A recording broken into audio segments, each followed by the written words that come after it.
dans leur tourmente. Les éleveurs du département souhaitent de nouveau alerter la population sur la situation du secteur. Et c'est avec une nouvelle opération escargot que les agriculteurs se sont manifestés aujourd'hui.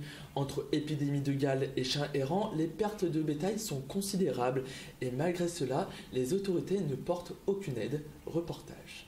Nous au sérieux parce qu'à chaque fois nous faisons mobilisation par le monde. La plupart des gens problème là qui intéressé, ils préfèrent rester à Casayo. Et les si peu qui ont déplacé là, ils ne pas prendre au sérieux. Mais là, c'est un problème de la Guadeloupe. Pas un problème à élever à agriculteur, c'est un problème de la Guadeloupe. Alors, faites-nous régler ça. Faites-nous monter même à 50% de consommation au niveau bovin, même cabrit et miel aussi. Alors là, présent, nous en diminution, nous avons trouvé une solution pour nous payer, revoyer l'élevage monter. Un seul laboratoire, nous utilisons un service, il est juste en France. Et c'est celle qui a manipulé ça, il dit au moins qui a présenté ces bœufs-là, ça a envoyé en France, nous prenons analyse et pour nous prenons résultat pour nous contrecarrer ces vaccins-là qui par accoutumance, pas par manque de professionnalisation, nous, mais par rapport à la répétition, même le vaccin-là qui est inutile, il n'est pas bon pour nos vaccins pour Galles. Alors il y a un côté répétitif là qui n'a pas ni effet encore à ces Galles-là. Et nous devons nous buter à une solution à ça, et Galles là qui a développé. Et nous avons un embargo par rapport à l'abattoir qui a dit nous comme ça, nous n'avons pas traité et de ne pas baigner et puis passer pour venir pas une traçabilité là. Et tiens compte à parole là, ça veut dire que nous avons dit que c'est détruire l'élevage assassin. Parce que même vétérinaire l'a dénoncé. Parce que lui aussi était encadré nous à demi-temps. Ça parce qu'il a vu les données comme parasites.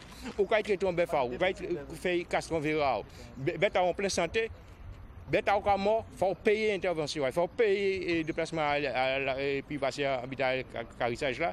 Et quand on ne pas rembourser, ou pas rembourser pas côté ou perdre à 100%. Aujourd'hui, il réclame l'ensemble de ces autorités au niveau de la Chambre d'agriculture dans une réunion pour leur dire qu'est-ce qu'il en est. Et disons que ce matin, selon le président, il m'a dit, je répète après lui, ils ont appelé les services de l'État et leur dit finalement ils vont payer vendredi. Donc vous comprenez très bien que on est un petit peu désemparé devant cette situation, puisque si on pouvait leur donner cet argent, pourquoi attendre qu'ils bloquent la Chambre d'agriculture?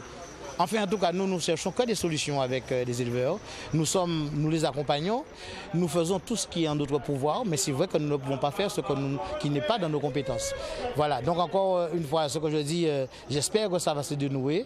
La Chambre d'agriculture est bloquée, bon, pour nous, ce n'est pas une bonne chose. Nous aurions aimé que l'ensemble du public, nous sommes un établissement public, l'ensemble du public puisse arriver à la Chambre ce matin. Et bien écoutez, moi ce que je fais, je peux espérer, c'est que ces autorités, notamment l'ASP qui doit mettre en paiement ces sommes-là, eh bien, viennent ce matin pour leur dire quelque chose, puisque moi, je n'ai pas tellement d'éléments de plus à leur communiquer. Toute l'actualité des régions d'outre-mer et des ultramarins de l'Hexagone sur outremernews.fr.